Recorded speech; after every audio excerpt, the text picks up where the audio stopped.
Friends, welcome back to મુક્તિસ kitchen. હું છું મુક્તિ પંડ્યા. આજે આપણે બનાવીશું ગરમીમાં ઠંડક આપે એવી બાળકોને અને મોટાઓને ભાવે બે પ્રકારની આપણે કુલ્ફી બનાવીશું.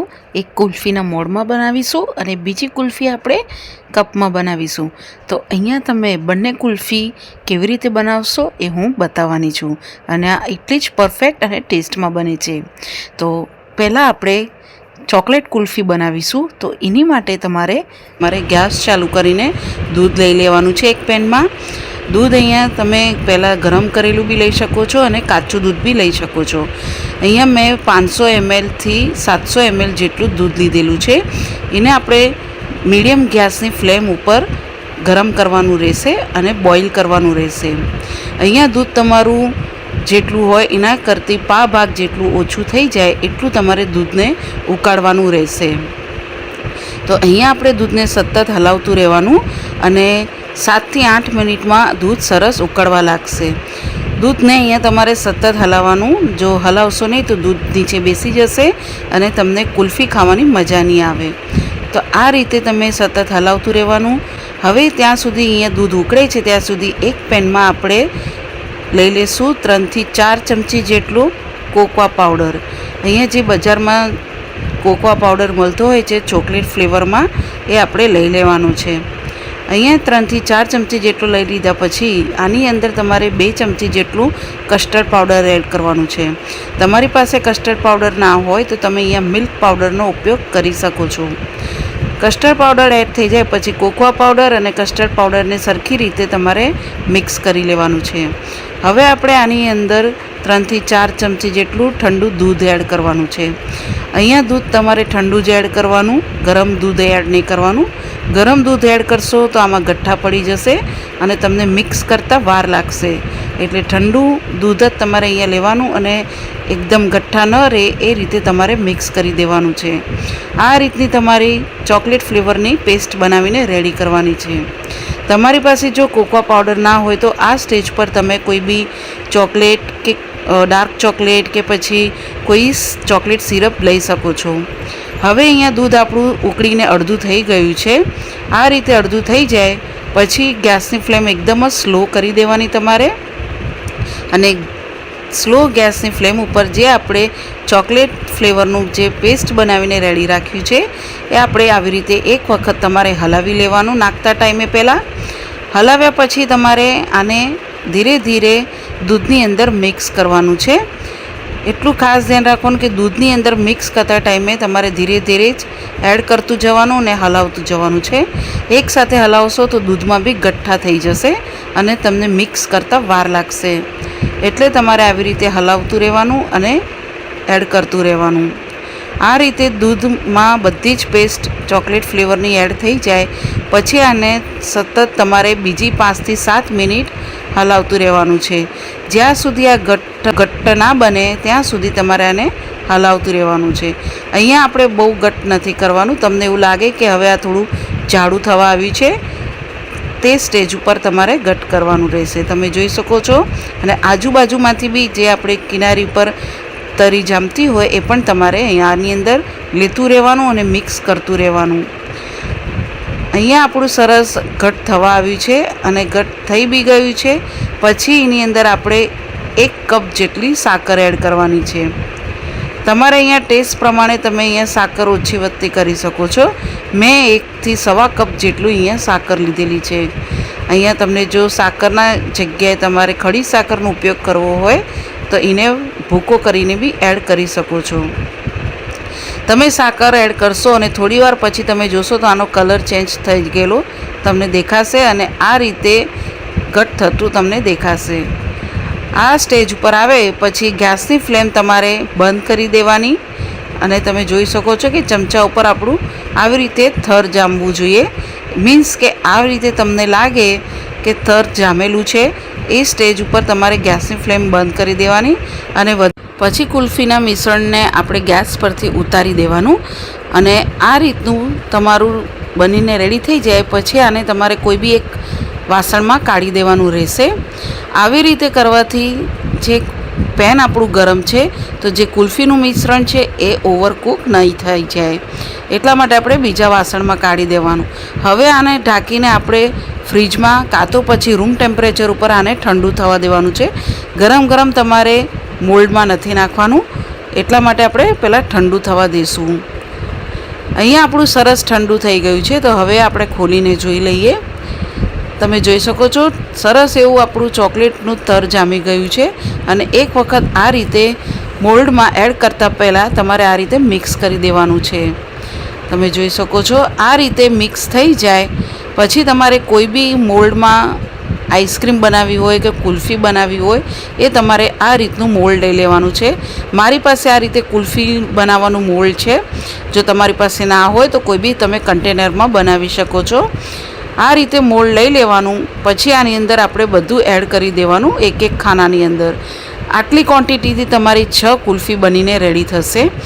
તો આ રીતે બધું મોલ્ડમાં લઈ લીધા પછી તમારે આને બંધ કરી દેવાનું રહેશે. એટલું ખાસ ધ્યાન કે ઓવર એકદમ ભરવાનું નહીં, આટલી જ જગ્યા તમારે રવા દેવાની રહેશે. જો એકદમ ભરશો તો એ કાઢતા ટાઈમે તૂટી જાય છે. તો આ રીતે આપણે બધા જ ઢાંકણા આના બંધ કરી દઈશું એક એક કરીને. આના ઉપર કોઈ તમારે પોલિથીન કે કોઈ બી તમારે લગાવવાની જરૂર નથી અને એકદમ જ ફિટ કરી દેવાનું. ફિટ કર્યા પછી આને આપણે ફ્રીઝરમાં 5 થી 6 કલાક માટે કાં તો પછી ઓવરનાઇટ માટે આપણે આને મૂકી દઈશું. ઓવરનાઇટ પછી આપણે કુલ્ફીના મોલ્ડને બહાર કાઢી દઈશું અને એને 2 મિનિટ માટે તમારે રવા દેવાનું છે. 2 મિનિટ થઈ જાય પછી ધીરેથી તમારે આને આ રીતે ફરાવવાનું અને ધીરેથી તમારે આ રીતે કાઢવાનું રહેશે. તમે જોઈ શકો છો કે અહીંયા આપણી ચોકલેટ કુલ્ફી એકદમ જ પરફેક્ટ, ટેસ્ટી અને સરસ એવી જામીને રેડી થઈ છે. તમે આ રીતે બનાવશો તો તમારી કુલ્ફી એકદમ બહાર જેવી જ બનશે અને એકદમ જ ઘરની ટેસ્ટી અને એકદમ સારી અને હેલ્ધી બનીને રેડી થાય છે. આના ઉપર તમે કોઈ બી આ રીતે ચોકલેટ સિરપ નાખીને બી તમે ગાર્નિશિંગ કરી શકો છો. તો આ રીતે તમે ચોકલેટ કુલ્ફી એકવાર જરૂરથી ટ્રાય કરજો. તો હવે આપણી જે બીજી કુલ્ફીની રેસીપી છે એ છે માટલા કુલ્ફી. તો આને કેવી રીતે બનાવવાનું એ હવે જોઈ લઈએ. કુલ્ફી બનાવવા માટે તમારે એની બધી તૈયારી કરી રાખવાની. તો સૌથી પહેલાં અહીંયા તમારે ડ્રાયફ્રૂટ્સ લઈ લેવાના છે. અહીંયા કાજુ, બદામ અને પિસ્તા લીધેલા છે મેં. અહીંયા મેં 7 થી 8 કાજુ, બદામ લીધેલા છે અને 3 થી 4 પિસ્તા લીધા છે, જેને આવી રીતે ઊભી કતરણ કરીને તમારે અહીંયા રેડી પહેલાં કરી દેવાના રહેશે. આવી રીતે તમારી પતલી પતલી કતરણ કરીને તમારે રેડી કરી દેવાના. અને થોડા ડ્રાયફ્રૂટ્સના મેં આ રીતે મિક્સચરમાં ફાઇન પાવડર બનાવીને રેડી કરી લીધેલું છે. અહીંયા તમારે 2 થી 3 ચમચી જેટલો જ પાવડર જોઈશે. પછી આપણે 1 વાટકી જેવી અહીંયા દરેલી ખાંડ લેવાની છે. અહીંયા ટેસ્ટ પ્રમાણે તમારે ઓછી વધતી ખાંડને ઉપયોગમાં કરવી પડશે, એટલે મેં 1 વાટકી લીધી છે.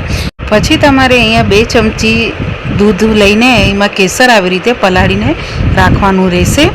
પછી તમારે કોઈ બી એક વાસણ લઈ લેવાનું આ રીતનું પોળું. એની અંદર આપણે ફ્રેશ ક્રીમ એડ કરીશું. અહીંયા તમે કોઈ બી કંપનીની ફ્રેશ ક્રીમ અહીંયા લઈ શકો છો. 1 પેકેટ તો બહુ થઈ જાય છે ફ્રેશ ક્રીમ. એમાંથી તમે 5 થી 6 વ્યક્તિ જેટલી આઈસ્ક્રીમ બનાવી શકો છો. આવી રીતે ફ્રેશ ક્રીમ લઈ લીધા પછી તમારે આને ફેટવાનું રહેશે. અહીંયા ફ્રેશ ક્રીમ તમારી એકદમ જ ચિલ્ડ હોવી જોઈએ, એ ખાસ ધ્યાન રાખવાનું. હવે પછી અહીંયા તમે કોઈ બી સાધનથી તમે આને ફેટી શકો છો. મારી પાસે આવું ઇલેક્ટ્રિક વિસ્કર છે. તમારી પાસે જો ના હોય તો તમે કોઈ બી સાધનથી કરી શકો છો. હવે આપણે આને આવી રીતે વિસ્કરની મદદથી ફેટી લેવાનું રહેશે. અહીંયા એકદમ સ્મૂથ બની જશે અને ક્વોન્ટિટી તમારી એકદમ થોડી વધી જશે. એટલું તમારે અહીંયા આને આવી રીતે ફેટવાનું રહેશે. 5 થી 6 મિનિટમાં આ સરસ એવું ફેટીને રેડી થઈ જાય છે. આ રીતે તમે જોઈ શકો છો. ઇલેક્ટ્રિકથી કર્યું છે એટલે 5 થી 6 મિનિટમાં થઈ જાય છે. અને તમે જો બીજા કોઈ સાધનથી કરશો તો તમે અહીંયા કેટલી ક્રીમ લો છો એ પ્રમાણે સમય લાગશે. પછી આની અંદર આપણે જે દળેલી ખાંડ લીધી છે એ બધી જ આમાં એડ કરી દઈશું. જે મેં પહેલાં કીધું કે તમારે અહીંયા ટેસ્ટ પ્રમાણે દળેલી ખાંડ તમે એડ કરી શકો છો. મેં 1 વાટકી જેવી લીધી છે. એને આવી રીતે ગઠ્ઠા ન રહે ખાંડના એવી રીતે અને અહીંયા સરસ મિક્સ કરી દેવાનું રહેશે. અને 3 મિનિટ જેવું આને આવી રીતે એક સરખું તમારે મિક્સ કરવાનું રહેશે. હવે આપણે આની અંદર એડ કરવાનું છે 2 થી 3 ચમચી જેટલો અહીંયા આપણે મિલ્ક પાવડર ઉપયોગમાં લેવાનો છે. અહીંયા મિલ્ક પાવડર તમે કોઈ બી કંપનીનો લઈ શકો છો. પણ 2 થી 3 ચમચી જેટલો જ એડ કરવાનો. પછી આપણે આમાં કેસર પલાળીને રાખ્યું હતું એ આપણે 2-3 ચમચી જેટલું દૂધ એડ કરી દઈશું.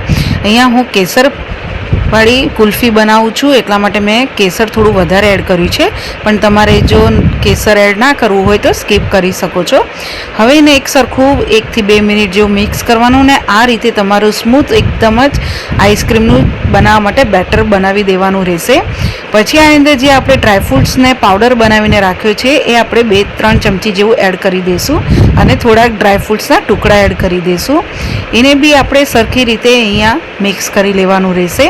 તમારે જો અહીંયા એલચીનો ફ્લેવર તમને નાખવો હોય તો તમે પિંચ ઓફ જેટલો એલચીનો પાવડર યુઝ કરી શકો છો. તમે જોઈ શકો છો આપણો આઈસ્ક્રીમ બનાવવા માટે કલર એકદમ જ અલગ થઈ ગયો છે, કેસર પિસ્તા ટાઈપ.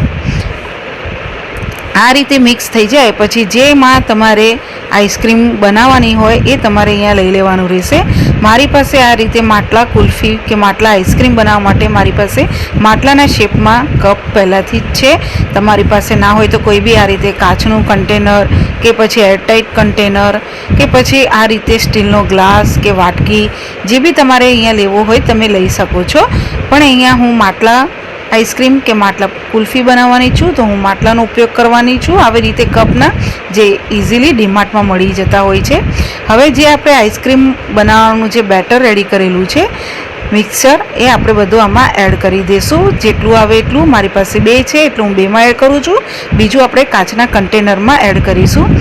ઉપરથી થોડા આપણે ડ્રાયફ્રૂટ્સ એડ કરીશું અને થોડા આપણે કેસરના તારથી ગાર્નિશિંગ કરીશું. એવી જ રીતે આપણે કાચના કન્ટેનરમાં બી થોડા ડ્રાયફ્રૂટ્સ અને થોડા કેસરના તાર એડ કરી દઈશું.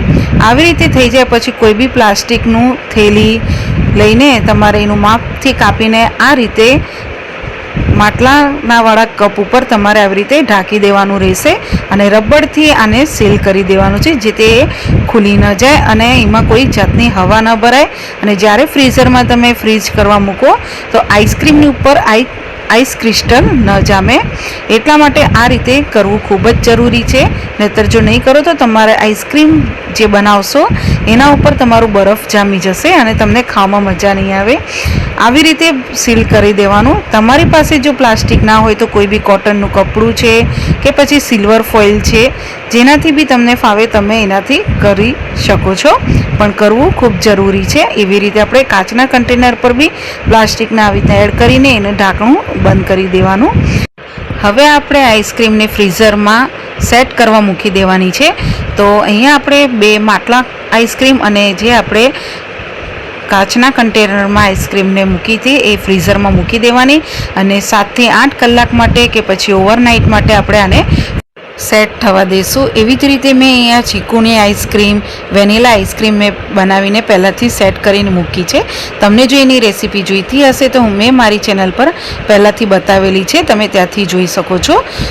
હવે અહીંયા આપણે 8 કલાક જેવું થઈ ગયું છે. તો હવે આપણે બધી જ આઈસ્ક્રીમને આપણે બહાર કાઢી દઈશું. જે આપણે માટલા આઈસ્ક્રીમ બનાવી છે કે પછી માટલા કુલ્ફી બનાવી છે એ બંને બહાર કાઢી દઈશું અને જે આપણે કાચના કન્ટેનરમાં બનાવી છે એને બી આપણે બહાર કાઢી દઈશું. તમે જોઈ શકો છો કે આપણી આઈસ્ક્રીમ ઉપર જરા બી આઈસ ક્રિસ્ટલ બન્યા નથી અને એકદમ જ સરસ એવું ફ્રીઝ થઈ ગઈ છે આઈસ્ક્રીમ અને એકદમ જ પરફેક્ટ જામીને રેડી થઈ છે.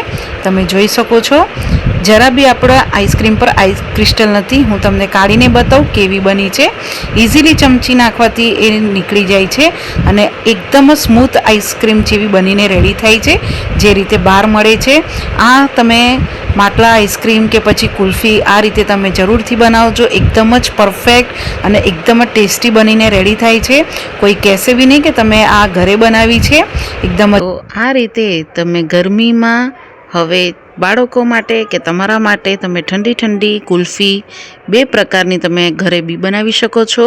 વારંવાર તમને બહાર જવાની બી જરૂર નહીં પડે અને ઘરમાં જ તમે ઠંડી ઠંડી કુલ્ફીની મજા માણી શકો છો. અને તમને જો મારી આ રેસીપી ગમે તો મારી ચેનલને સબસ્ક્રાઈબ કરજો, બેલ આઇકન પર ક્લિક કરજો, લાઇક કરજો, શેર કરજો અને તમને કેવી લાગી મને કોમેન્ટ્સ બોક્સમાં જણાવજો. Thank you for watching.